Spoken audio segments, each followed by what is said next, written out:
Well, I have four privileges this morning. The first privilege is to welcome all of our guests from the various high school teams, and we're glad to have you here. It's going to be an exciting morning. My second privilege is to thank the many people who have helped with the first robotics, starting with Dean Lucien and the Engineering College and BU, which has been so gracious in supplying spaces and equipment and moral support and staffing and funding. So thank you to BU and the College of Engineering and the Dean. And then there are a list of mentors and staff I'd like to thank too. From first, Greg Caswell, Kristen Dorsey, Sharon Kuhn, and Steve Kramer.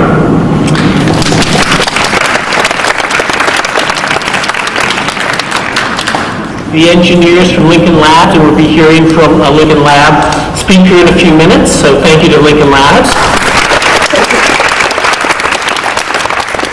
The mentors for the BU 214-242 overclocked, which include Sam Duffley, project manager, Elizabeth Simpson, who does the logistical elements, Brendan Mensing and Nick Dent, who've been helping mentor, and Max Koenig and Steve Howland, who assisted in the mechanical assembly of the robot.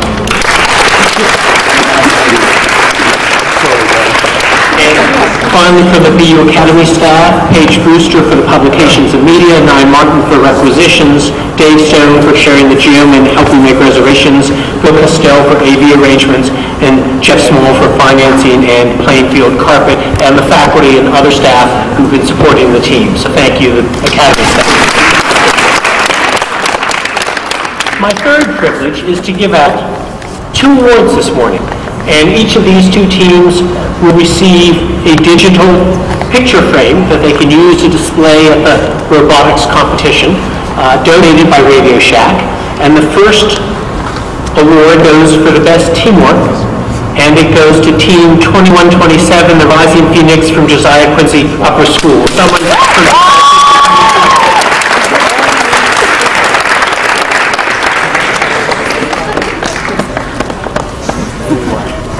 The second award goes at this stage of the competition for the best overall design, and it's a very handsome robot.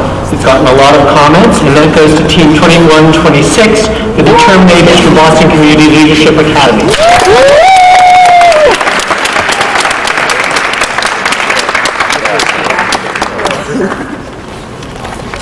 It's now my pleasure to introduce Ken Colucci, who is the head of strategic relations at Lincoln Labs.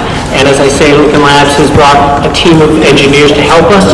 And Mr. Colucci is going to be our keynote address this morning to talk about the spirit of engineering and teamwork and entrepreneurial work. Thank you.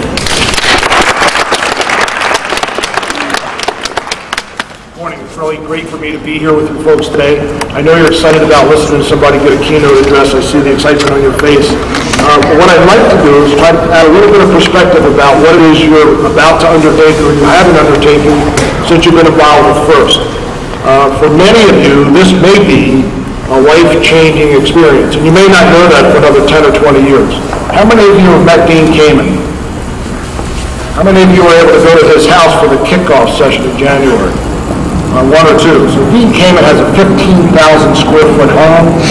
He's got a machine shop that rivals the machine shop that we have at Lincoln Laboratory. In his Stedwick garage, he's got this huge hangar with 2 helicopters in it. He's got a giant steam engine in the foyer of his house. And while all that's impressive, I'm trying to give you some perspective as to why that's impressive to me. I met Dean about 10 years ago. Someone on his board introduced me and brought me to his home. And once I sat and listened to him tell his story about FIRST, it was a life-changing experience for me. I didn't quite realize the extent at the time, but I knew that this person was absolutely unique and inspiring. And I'm going to transition right to a meeting I had last week. I happened to sit, let me tell you a little bit about Lincoln Laboratory. We are a federally funded research and development center. What does that mean? That means that the Department of Defense sponsors all the research and development that goes on at Lincoln Laboratory. We develop traditionally first-of-a-kind technologies or one-of-a-kind technologies. As part of that process, I sit on what's known as a Defense Science Board, and one of the problems that we're looking at is this improvised explosive devices that are wounding and killing a number of our military people overseas. And I asked Dean Kamen to come and talk to that board. And the reason I did that is because Dean is an inventor and an innovator. And about a year ago, the director of the Advanced Research Agency for the Department of Defense, Dr. Tony Tether, asked Dean to help him with a problem. And the problem was, Dean, could you develop for me a prosthetic arm? And I want you to do it in a year's time. And I want it to have multiple degrees of freedom. And I wanted to be able to lift bench press 40 pounds. And Dean told him precisely that I think you're nuts, it's not doable to do. Of course, then he went off to think about how to go off and do that. And I'm just trying to, again, give you some insight as to what drives this person and what drives him to drive us, to drive you to get involved in science and engineering.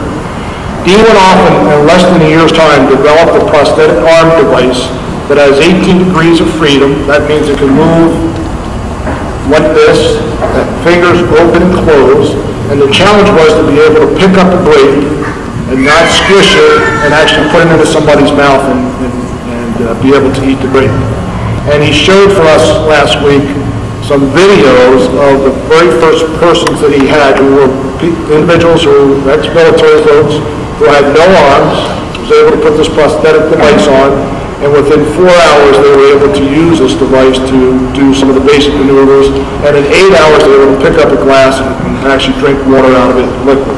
Now I've skimmed over some of the details of how he made that work. But for example, he told this audience that sitting at this table with me who are a number of retired general officers and senior scientists and people who have been involved in science and engineering for years.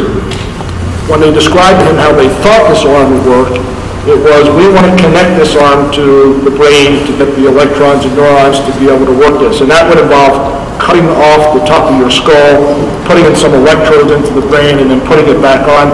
Dean said, that doesn't really sound like a very good idea to me. There's got to be some other way to go do this. And he found another way to do that. He's able to work off the muscles off the body or so. He is so inspiring when you listen to his stories about how he got into this business and his vision for FIRST and developing scientists and engineers. And if you haven't read the book that's on the Dean's desk, you ought to go take a look at the history of FIRST. Dean started in an auditorium about this like in 1992. He had about 10 teams and a half a dozen sponsors or so who put up some money and were skeptical about his ability to bring these folks together and get everybody involved into the equation. Fast forward to this year, we now have something like 1,500 teams. That's 1,500 teams, 30,000 people participating. And that's just in this competition. That doesn't include the Lego Rig or any of the other things.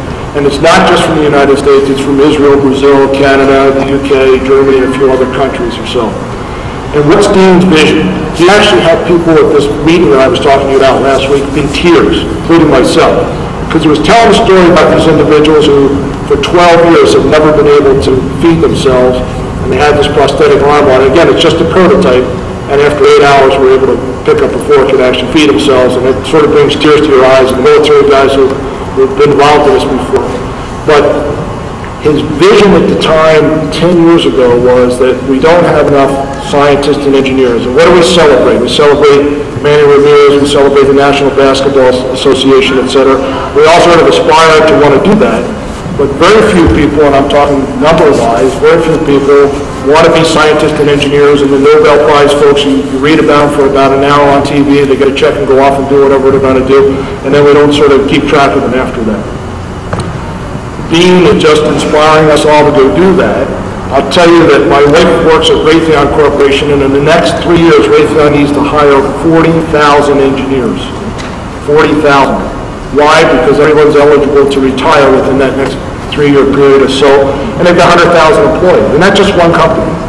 And we at Lincoln Laboratory have the same issue. We have 1,500 engineers, and you met some of them that were here over the weekend to help you, and we need another group of those folks coming up from your age group all the way up until today to work with us. And what do you work on? Some of the programs and things that really make a difference in the world. Dean Kamen's arm makes a difference in the world to a small subset of individuals, but imagine people who are